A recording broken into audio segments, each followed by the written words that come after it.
During these last decades, the interest in professional fasting has markedly diminished.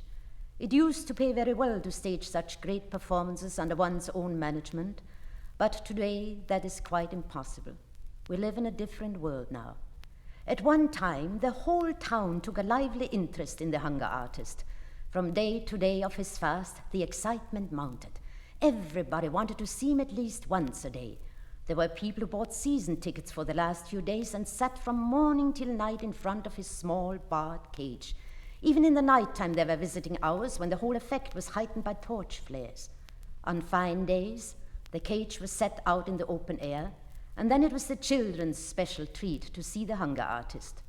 For their elders, he was often just a joke that happened to be in fashion, but the children stood open-mouthed, holding each other's hands for greater security, marveling at him as he sat there, pallid in black tights, with his ribs sticking out so prominently, not even on a seat but down among the straw on the ground, sometimes giving a courteous nod, answering questions with a constrained smile, or perhaps stretching an arm through the bars so one might feel how thin it was, and then again withdrawing deep into himself, paying no attention to anyone or anything, not even to the all-important striking of the clock that was the only piece of furniture in his cage, but merely staring into vacancy with half-shut eyes, now and then taking a sip from a tiny glass of water to moisten his lips.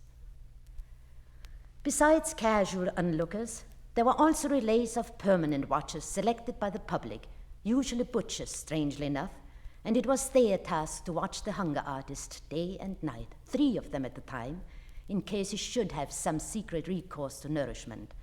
This was nothing but a formality instituted to reassure the masses, for the initiates knew well enough that during his fast, the artist would never in any circumstances, not even under forcible compulsion, swallow the smallest morsel of food. The honor of his profession forbade it. Not every watcher, of course, was capable of understanding this.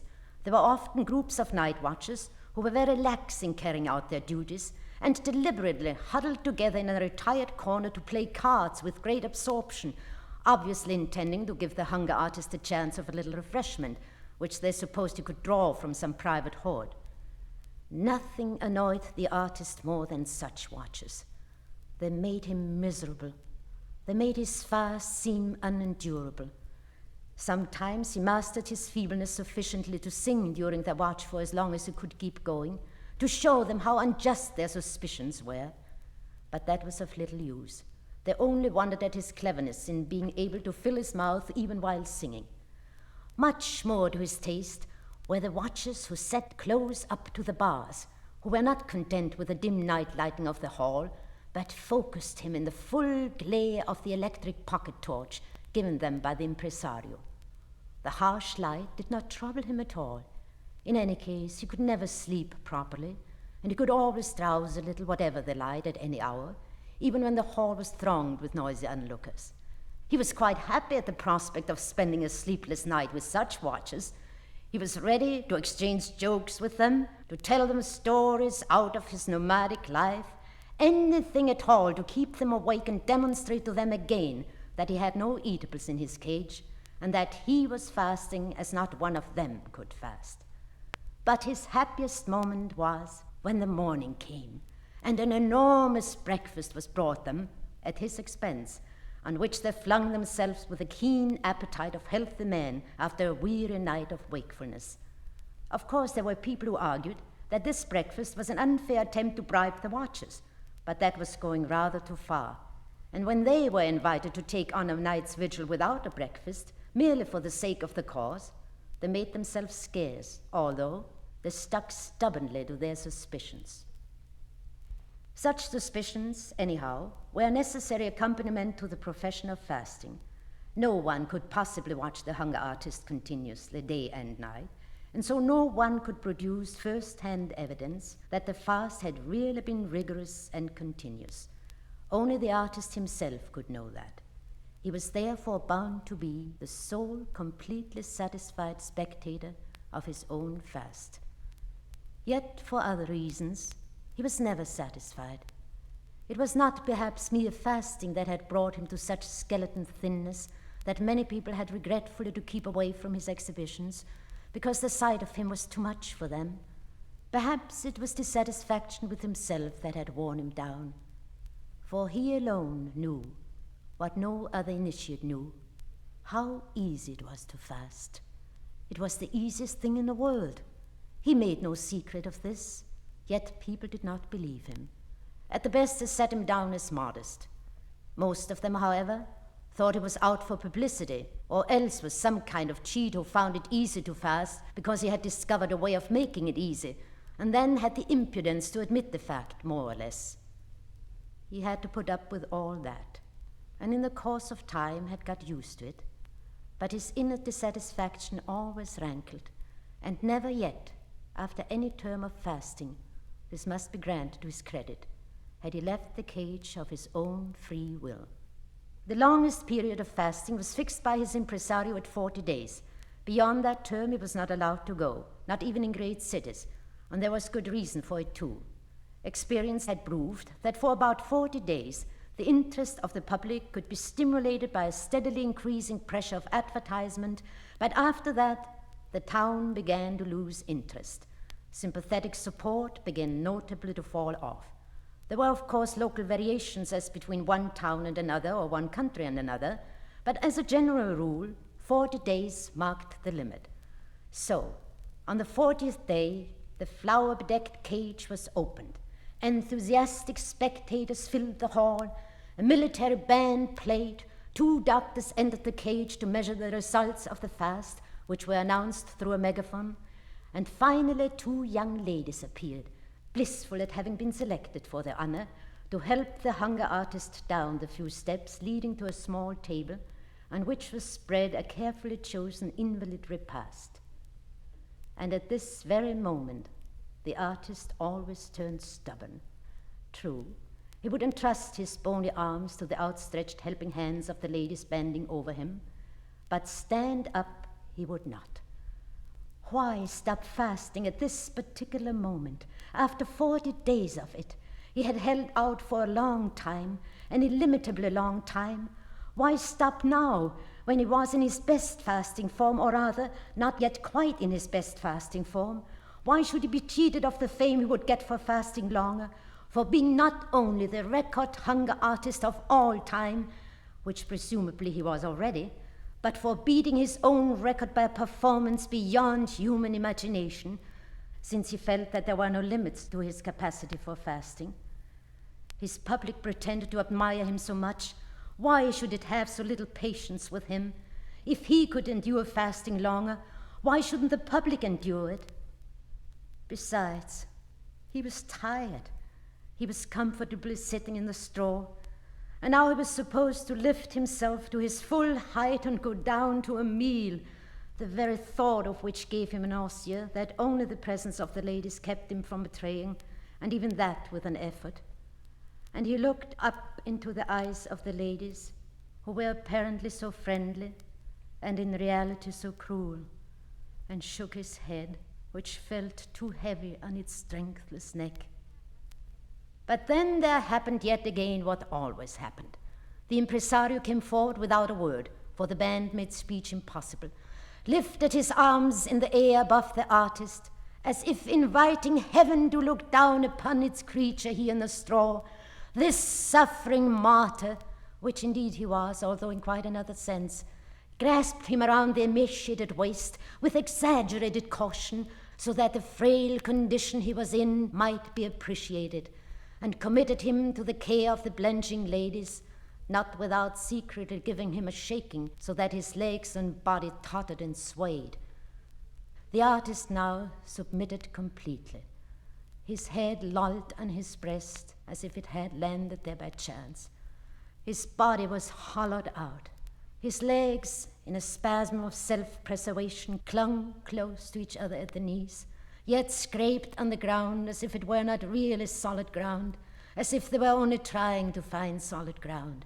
And the whole weight of his body, a featherweight after all, relapsed unto one of the ladies, who, looking round for help and panting a little, this post of honor was not at all what she had expected it to be, first stretched her neck as far as she could to keep her face at least free from contact with the artist, then finding this impossible and her more fortunate companion not coming to her aid, but merely holding extended on her own trembling hand the little bunch of knuckle bones that was the artist's, to the great delight of the spectators, burst into tears and had to be replaced by an attendant who had long been stationed there in readiness.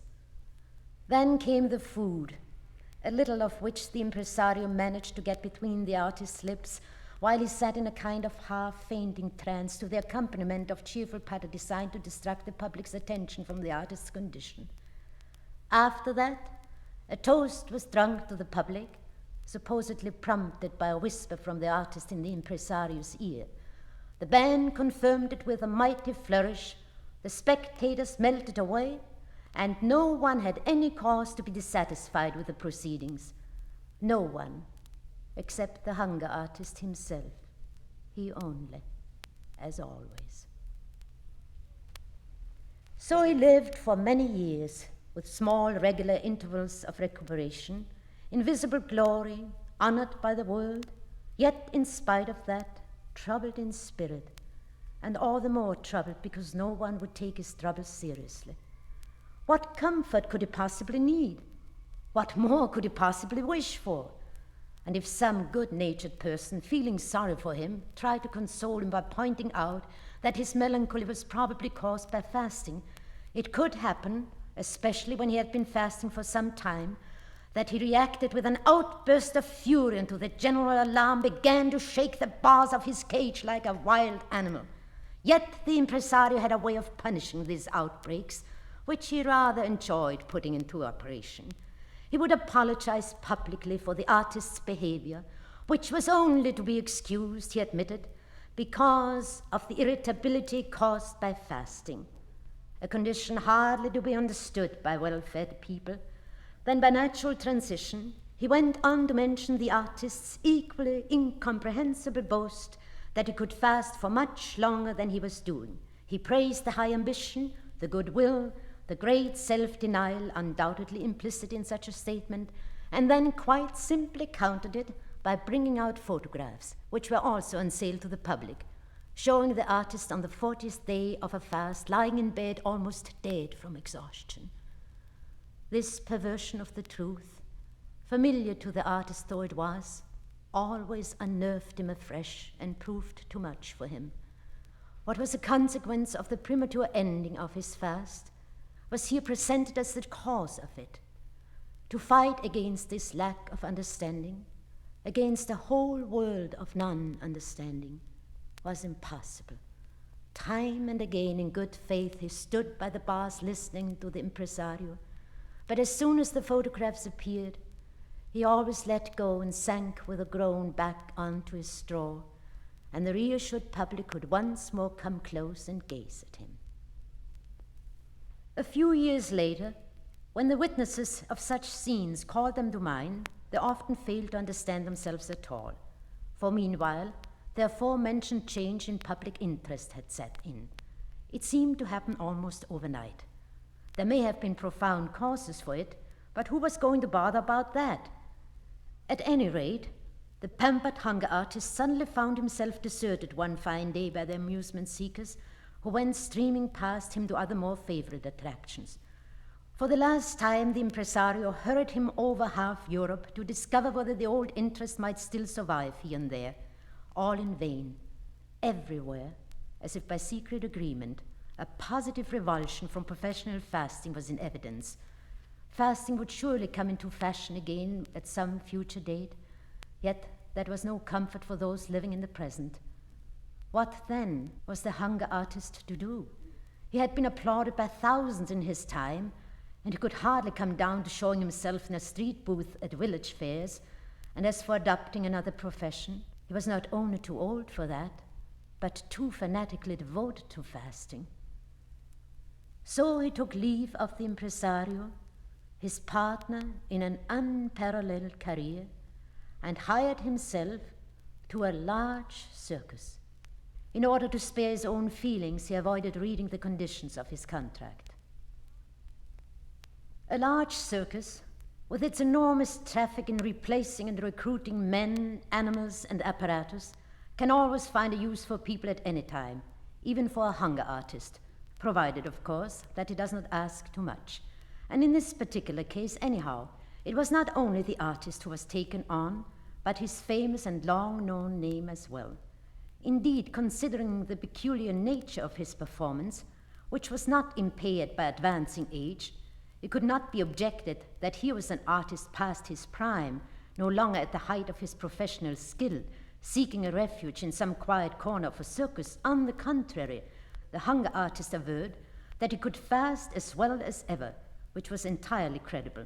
He even alleged that if he were allowed to fast as he liked, and this was at once promised him without more ado, he could astound the world by establishing a record never yet achieved, a statement which certainly provoked a smile among the other professionals, since it left out of account the change in public opinion, which the hunger artist in his zeal conveniently forgot. He had not, however, actually lost his sense of the real situation, and took it as a matter of course that he and his cage should be stationed not in the middle of the ring as a main attraction, but outside, near the animal cages, on a side that was after all easily accessible. Large and gaily painted placards made a frame for the cage and announced what was to be seen inside. When the public came thronging out in the intervals to see the animals, they could hardly avoid passing the hunger artist's cage and stopping there for a moment. Perhaps they might even have stopped longer, had not those pressing behind them in the narrow gangway, who did not understand why they should be held up on their way towards the excitement of the menagerie, made it impossible for anyone to stand gazing quietly for any length of time. And that was the reason why the hunger artist, who had of course been looking forward to this visiting hours as the main achievement of his life, began instead to shrink from them. At first he could hardly wait for the intervals. It was exhilarating to watch the crowds come streaming his way, until only too soon the conviction was borne in upon him that these people, most of them, to judge from their actions, again and again without exception, were all on their way to the menagerie, and the first sight of them from the distance remained the best. For when they reached his cage, he was at once deafened by the storm of shouting and abuse that arose from the two contending factions, which renewed themselves continuously. Of those who wanted to stop and stare at him, he soon began to dislike them more than the others, and those who wanted to go straight on to the animals. Perhaps, said the hunger artist to himself many a time, things would be a little better if his cage were set not quite so near the menagerie. That made it too easy for people to make their choice, to say nothing of what he suffered from the stench of the menagerie, the animals' restlessness by night, the carrying past of raw lumps of flesh for the beasts of prey, the roaring at feeding times, which depressed him continually. But he did not dare to lodge a complaint with the management. After all, he had the animals to thank for the troops of people who passed his cage, among whom there might always be one here and there to take an interest in him, and who could tell where they might seclude him if he called attention to his existence, and thereby to the fact that, strictly speaking, he was only an impediment on the way to the menagerie. A small impediment, to be sure, one that grew steadily less. The fine placards grew dirty and illegible. They were torn down. The little notice board telling the number of fast days achieved, which at first was changed carefully every day, had long stayed at the same figure. For after the first few weeks, even this small task seemed pointless to the staff. And so the artist simply fasted on and on, as he had once dreamed of doing. And it was no trouble to him, just as he had always foretold. But no one counted the days, no one. Not even the artist himself knew what records he was already breaking, and his heart grew heavy. And when once in a time some leisurely passer-by stopped, made merry over the old figure on the board and spoke of swindling, that was in its way the stupidest lie ever invented by indifference and inborn malice. Since it was not the hunger artist who was cheating, he was working honestly, but the world was cheating him of his reward. Many more days went by, however, and that too came to an end. An overseer's eye fell on the cage one day, and he asked the attendants why this perfectly good stage should be left standing there unused with dirty straw inside. Nobody knew, until one man, helped out by the notice board, remembered about the hunger artist. They poked into the straw with sticks and found him in it. "Are you still fasting?" asked the overseer. "When on earth do you mean to stop?" "Forgive me, everybody," whispered the hunger artist. Only the overseer, who had his ear to the bars, understood him.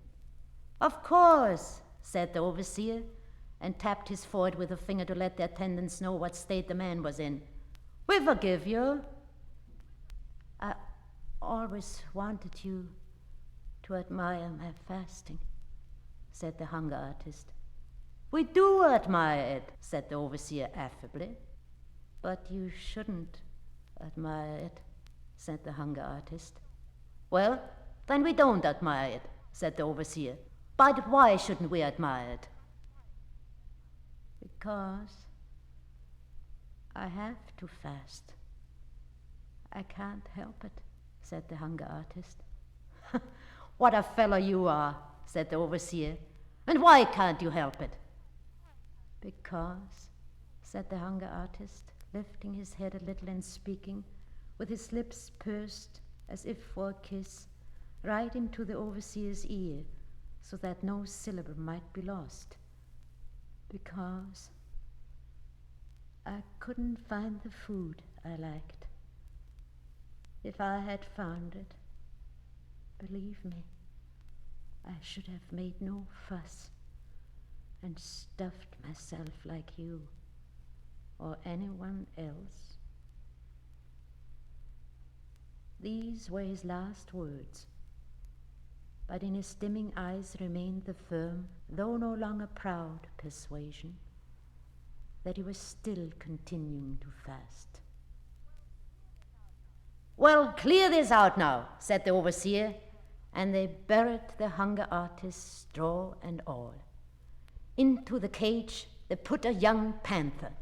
Even the most insensitive felt it refreshing to see this wild creature leaping around the cage that had so long been dreary. The panther was all right. The food he liked was brought him without hesitation by the attendants. He seemed not even to miss his freedom. His noble body, furnished almost to the bursting point with all that it needed, seemed to carry freedom around with it too. Somewhere in his jaws it seemed to lurk. And the joy of life streamed with such ardent passion from his throat that for the onlookers it was not easy to stand the shock of it. But they braced themselves, crowded round the cage, and did not want ever to move away.